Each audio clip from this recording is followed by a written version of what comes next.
Hello, everyone. My name is Olivia, and I'm from the community support team. And today we're going to bring you a new hires podcast. And at this stage, you're relatively new to the program, and you probably would be familiar with the different support materials that we have available on the SharePoint, on the Just Joined page, for example. You'd have seen the different videos and support materials, but we decided that maybe a short podcast to introduce you to the program would be, another benefit for you. So today we're going to speak to somebody who has a lot of experience working as an online analyst, and hopefully he'll be able to give you some insights as to what to look out for, what to be mindful of, and just some guidance in your new role. So without further ado, I'd like to introduce you to Chitrank. As I said, Chitrank has experience in this role and he's going to give us some insights. So we hope that you find it helpful. Hello, Chitrank. Welcome to the podcast. Hi, Olivia. Thanks for inviting me. No problem. Thanks very much for giving us your time today. So, Chitrank, as I've mentioned just there, you have a lot of experience working in this role. So today we want to give some helpful tips, hopefully, to new hires on the program. So in your experience, what would be your advice to someone who has, for example, just joined the program, as in how might they best prepare, or what should they focus on to sort of settle into their new role? Yeah, for someone who has just joined the program, firstly, I would advise to go slow. So, when you join the program, you have different platforms and, and you have the guidelines to go through, and you receive different learning materials. So I would suggest to, get yourself familiarized with all these, platforms, different learning, platforms and the guidelines. And when I was new, because when I joined the program, I was thinking that, okay, I will, because there was some sort of, hours restriction. So I was, trying to initially, I think that, I'll try to complete so many hours in the week so that, it has more, earning opportunity that way. But that was not the right approach, because, when you try to go very fast at the beginning, you tend to make mistakes and, and it's not really, of course, yes. Yeah. So I would suggest to go slow, give it some time, get yourself familiarized with all the platforms and all the learning material, and slowly, you would get to the speed. Yeah.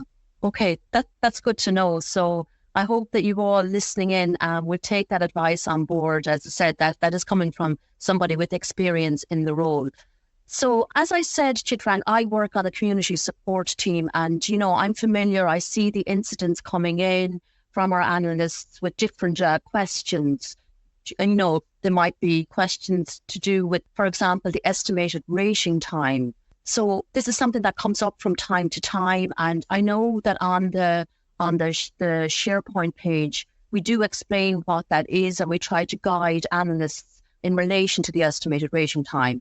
And so I just wanted to ask, I suppose, would you be able to explain maybe what it really involves, and how were you able to manage this, or did you experience any sort of issues in this field? Yes, of course. When you are new, what happens that, you have the guidelines and you have the task that you are rating. So, you have to refer to the guidelines, so many times while rating the task. And, that way you kind of exceed the estimated rating time, which is perfectly fine when you are a new analyst, because you're still learning how to rate a task. And I would really recommend everyone, to refer to the guidelines as much as possible. Do not care about the estimated rating time at the beginning, because slowly, you will not need to refer to the guidelines that much, because you will kind of memorize everything. You would know that, which section of the guidelines explains what, and, and then it would become faster.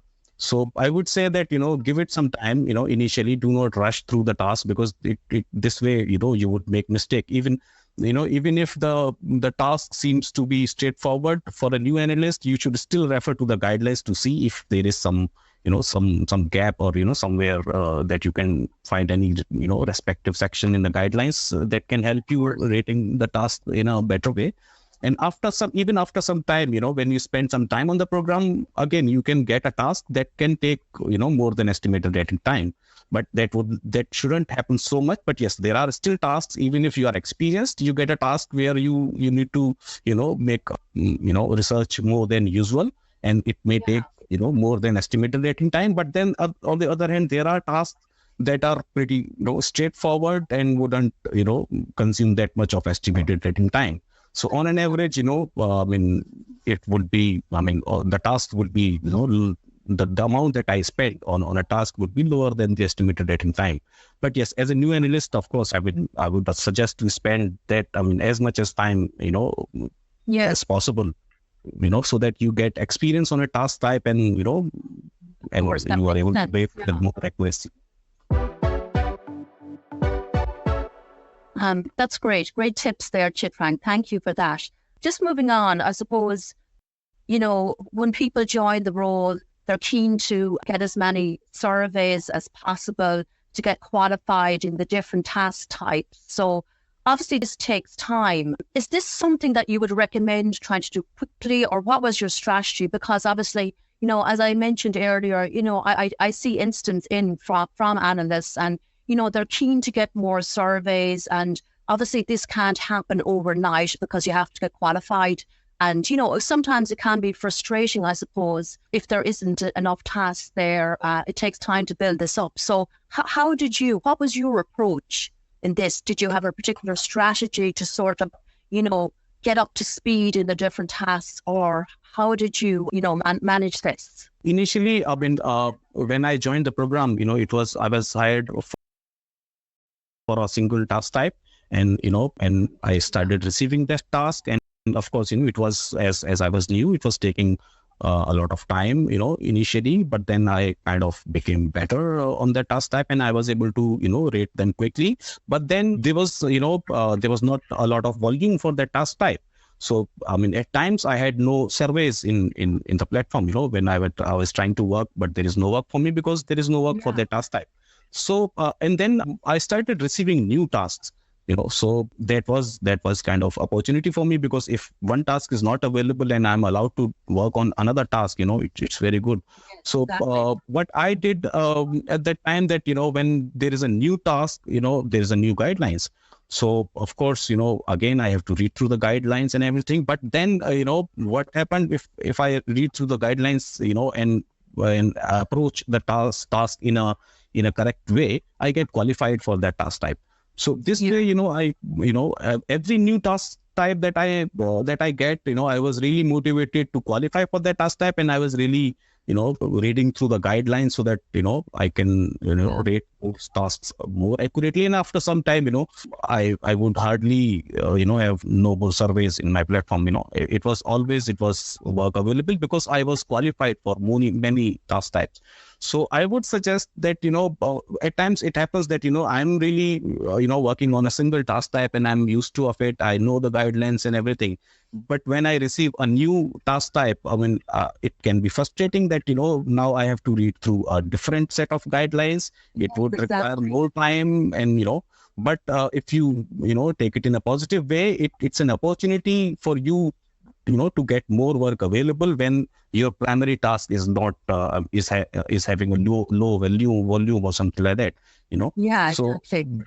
so this way it's really good, and I would really suggest everyone to go through the guidelines whenever there is a new task type coming in. Please spend time on the guidelines and take that task type very seriously, because this would decide the volume of the work in the future for any analyst. The more task types you are qualified for, the more work you have available, which is really good.